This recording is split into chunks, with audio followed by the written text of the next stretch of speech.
Okay, we'll see what he says over here. He brings Isaiah. Rabbi David Singer claims that Isaiah 14:3 tells us that we have prayers as a replacement for sacrifice, claiming that this is the teaching that tells us what to do in the time when Israel has no temple with its sacrifices. Rabbi is nowhere to be found in the text talking about, don't worry, take with you words, giving the audience a whole other picture of what is being said by the prophet. However, a thorough look at Isaiah 14 revealed that it has nothing to do with the Israel in exile from the time of land in the temple with sacrifice, and therefore has nothing to do with what to do in the meantime and how to replace sacrifices. This is evident from Isaiah speaking Israel being without sacrifice. Can you get any stupider than this? Let's see what Isaiah 3 says. For the children of Israel shall sit solitary many days without king and without prince and without sacrifices and without pillar and without ephod and teraphim. Okay? That means there'll be no temple, because if there'll be a temple, there'll be sacrifices, there'll be the pillar, and there'll be the ephod and teraphim. So what the hell is he talking about? This is not talking about the exile. Yes, he makes a lot of sense, this idol worship. But we'll see further.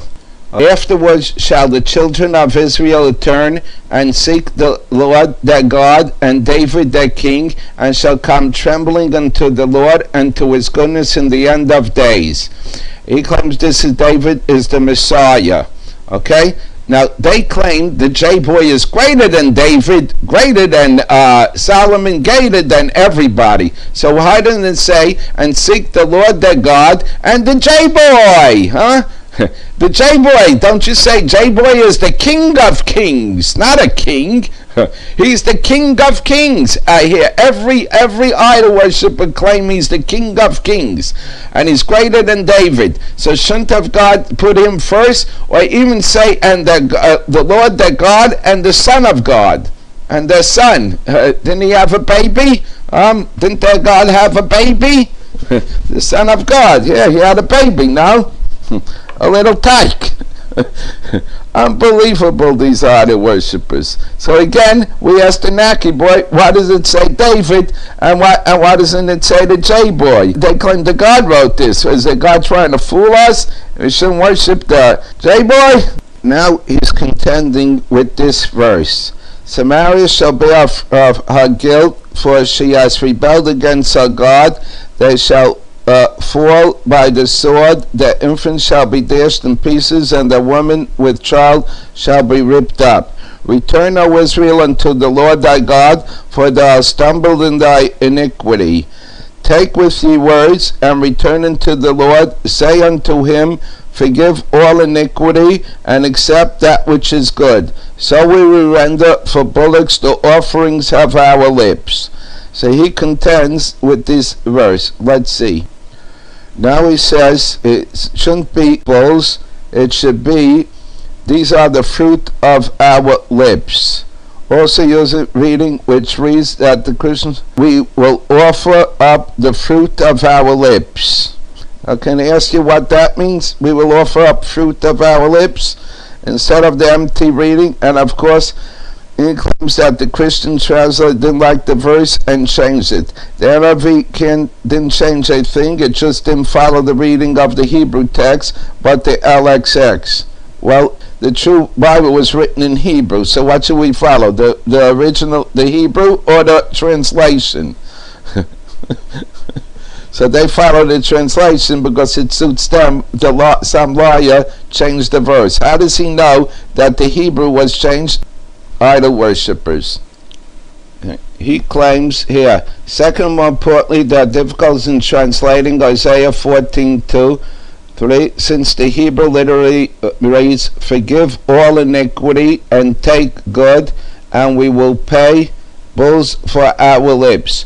For that reason, there are Jewish scholars such as Robert Gerdes, who suggests that the oldest Jewish translation of this verse, namely, the scepter should be followed here, reading the word fruit instead of bulls, thereby undercutting the entire anti-missionary argument.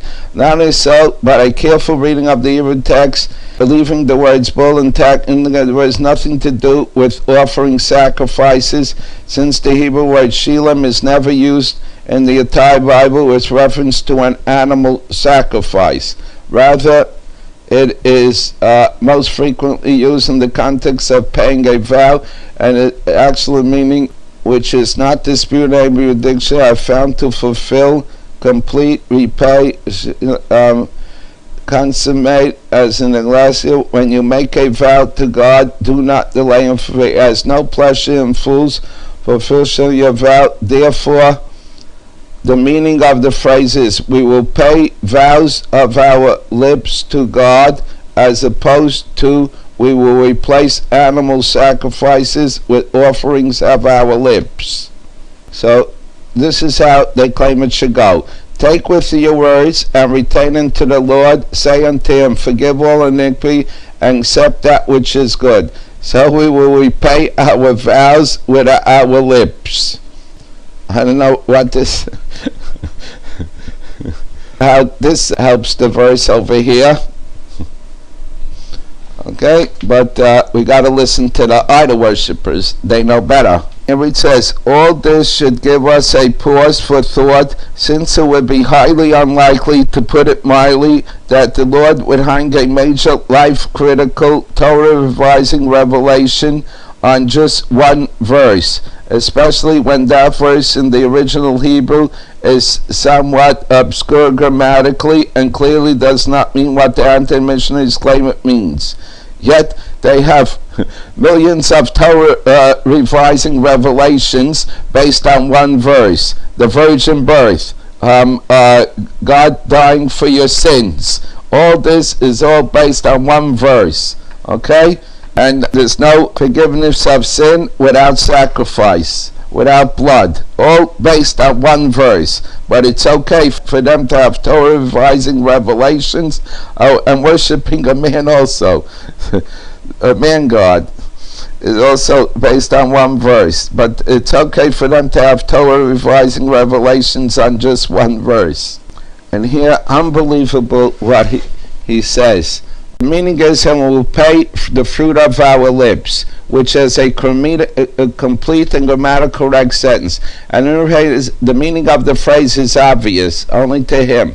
Although the rabbi acts as if it means nothing, but the fruit of something means the product of something. Just as the fruit of the land stands for what the land produces, so does the fruit of the lips stand for the product of the mouth, mainly spoken words. Okay, so that's just what we're saying over here.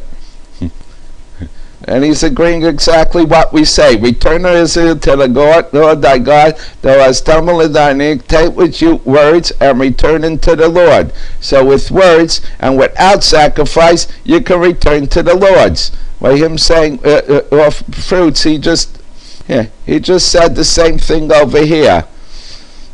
The product of the mouth, namely spoken words. Okay? The translation of the verse in Rabbi is totally distorted translation of that verse. Okay, we're not going to get into that because we're going to show him something else. Okay, thank you for listening, and hope to see you in the next video.